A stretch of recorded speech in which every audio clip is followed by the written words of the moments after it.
Ya, selamat siang, pagi, atau malam, pemirsa-pemirsa. Nama saya Venantius Sean, dan ini rekan-rekan saya. Ini ada Will, dan satu lagi adalah Abraham. Say hi. Halo, saya Will. Halo. Nah, pada kesempatan kali ini ya, kita akan membahas salah satu kasus yang sangat infamous gitu ya di Indonesia, tentang pelanggaran kewajiban warga-warga Indonesia dan juga pemerintahan Indonesia dalam bentuk penyalahgunaan power. Peristiwa ini adalah peristiwa Tanjung Priok tahun 84. Nah, sebelum kita berbincang akan saya jelaskan sedikit ya ini kronologinya gimana. Hot kok ini ceritanya. Jadi pertama-tama itu ada beberapa warga-warga kaum muslim itu di daerah Tanjung Priok memposting beberapa brosur yang dilihat oleh tentara itu kayak melawan Pancasila gitu ya. Nah, sebagai tentara itu kan pasti menginginkan semuanya itu sepaham dengan Soeharto kan. Makanya brosur-brosur tersebut diminta untuk dicabut dari daerah tersebut. Nah, masalah terjadi ketika para warga tidak mengindahkan kebijakan tersebut. Ya sudah, jadi tentaranya marah, pergi ke musolanya di sana, diambil tuh semua brosurnya. Cabut. Tambah parah lagi ya, mereka masuk musolanya pakai sepatu gitu. Ya udah, warga juga marah. Nah, ini mas saya tidak berbias ya, tapi beberapa warga ada yang ngamuk dan membakar sepeda motornya tentara tersebut. Akibatnya, warga tersebut juga dibawa oleh pihak tentara ke markasnya. Nah, warganya juga nggak nerima gitu. Akhirnya mereka melakukan demonstrasi untuk mengeluarkan warga lain tersebut yang ditangkap. Nah, disinilah kataku bagian seriusnya ya. Pada peristiwa Tanjung Priok ini, sekitar 24 orang tewas dan 55 orang luka di tangan tentara Indonesia. Memang suatu hari yang harus kita remember. Hari yang gelap. Ya, gimana pendapat kalian? Gimana Abraham? Oke, kalau menurut gua ya, di sisi ini tuh sama-sama salah. Ketika pada saat sebenarnya kita sebagai masyarakat tuh sebenarnya kita tuh harus pro pemerintah. Kita harus mendukung pemerintahan kita yang sedang berlangsung. Tetapi di kala ini juga, pada saat itu Presiden Soeharto udah bisa dibilang sangat lama menjabat. Sehingga jika orang terlalu lama menjabat, akan muncul rasa serakah. Dan serakah akan kekuasaan itu sangatlah berbahaya. Hal itu yang dibikin oleh Soeharto sehingga menghalalkan segala cara agar kekuasaannya tidak lengser. Jadi ya sama-sama salah sih menurut saya.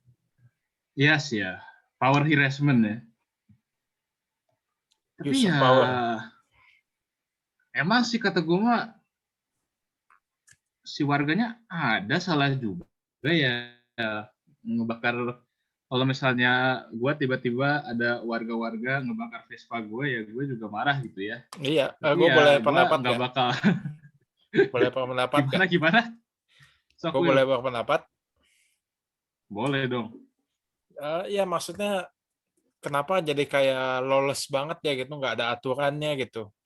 Main tangkep, main bakar motor gitu kan, maksudnya kan harusnya bisa dibicarakan dengan baik gitu. Kenapa malah jadi warganya kenapa malah jadi emosi gitu, emosi seketika. Warga dan TNI ya malah emosi seketika jadinya. Ya di sinilah makanya kita itu diingatkan untuk tidak main hakim sendiri. Ya akhirnya ya korban banyak gitu. Tambah lagi nih korban nyawa gitu. Gimana Will? Lu ada pendapat lain gak Will?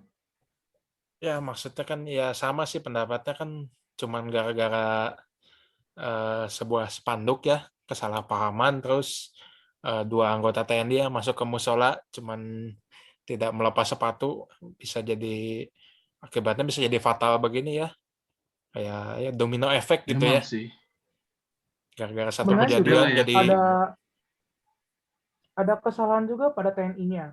Dia karena merasa dia seorang TNI, sehingga dia semena-mena untuk menunjukkan senjata, untuk menakuti para warga di sana. ya Itu sih yang nggak setuju mengintimidasi, juga sih. intimidasi. Kenapa dia menggunakan senjata gitu loh.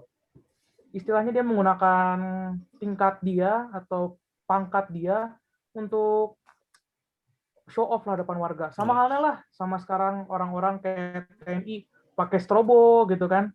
Merasa lebih penting daripada orang lain. Sedangkan presiden kita aja jarang loh pakai strobo. Tapi TNI ini yang Intimidasi, tengil justru malah pakai strobo. intimidasi pada rakyat Itu. kecil. Iya, pihak militer itu kan seharusnya melindungi masyarakat. Ini malahan Bikin mengintimidasi takut. masyarakat. Malahan juga bukan menakutkan lagi, udah membunuh masyarakat ini. Iya, sudah Ya. jauh off the line. Dan sangat disayangkan sampai sekarang belum ada tindakan yang diberikan oleh pemerintah pusat ya pada perlakuan pada masyarakat yang terbunuh itu. Jadi nggak ada keadilan pada masyarakat pada saat itu. Ya itu dikarenakan power yang terlalu gede dipegang oleh presiden kala itu. Benar juga sih. Ya, kesimpulan dari podcast ini adalah kita jangan semena-mena gitu. Kita harus bisa saling menghargai pendapat orang lain dan mencoba untuk menyelesaikan konflik dengan musyawarah dan mufakat. Toh juga pihak militernya kan ingin pro Pancasila kan katanya, dan itu sila keempat gitu. Ya, jangan terpacu oleh emosi seketika. Iya, jangan terpacu emosi juga. Ya, jika walaupun kita emosi, ada baiknya jangan merusak barang ya, karena barang itu tidak mudah didapat sih. Sebenarnya itu aja sih. Sama halnya kayak demo-demo sekarang. Kenapa sih pada saat demo harus merusak fasilitas yang sebenarnya udah capek-capek dibuat oleh pemerintah? Itu ya sih nggak masuk akal. Ngapain demonstrasi tapi malah ngancurin fasilitas gitu kan, nggak ada faedahnya gitu. Buat apa? Ya lah, seperti itu. Tapi iya sih, benar nggak ada faedahnya menurutku ya. Tapi apakah kalian berdua bisa memberikan solusi yang aktual tentang bagaimana kita bisa mendapatkan perhatian dari pemerintah? Nah, itu dia masalahnya. Di kala ini memang pada saat peristiwa ini, pemerintah itu sedang menghalalkan segala cara agar kekuatannya tidak lengser. Makanya mungkin itulah salah satu cara warga untuk mendapatkan perhatian pemerintah. Tapi sebenarnya sebagai warga yang baik, kita tuh harus bisa mengontrol emosi kita. Kita bisa berdemo dengan berkata-kata saja, tanpa harus merusak fasilitas-fasilitas yang mestinya nggak dirusak. Sepertinya kayak misalnya tiba-tiba ada mobil orang pinggir jalan gitu. Dia nggak tahu apa-apa nih soal permasalahan ini, tapi rusak mobilnya. Dan di negara ini kan nggak ada tuh yang ngeklaim misalnya mobil kamu rusak gara-gara demo akan diganti, nggak ada. Jadi ya perhatian juga lah pada masyarakat yang sebenarnya nggak terlibat dan akhirnya terkena dampak buruknya gitu loh. Jadi lebih baik pada saat berdemo itu jangan melibatkan vandalisme lah gitu. Lebih ke arah memfokuskan untuk mengutarakan apa yang ada di dalam itunya lah, pikirannya gitu.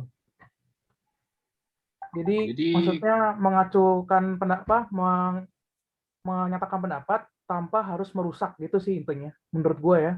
Ya, masih bisa seperti itu. Oke, terima kasih untuk nonton video podcast sederhana ini. Saya Sean dan sampai jumpa lagi. Terima kasih. Sampai jumpa lagi. Terima kasih.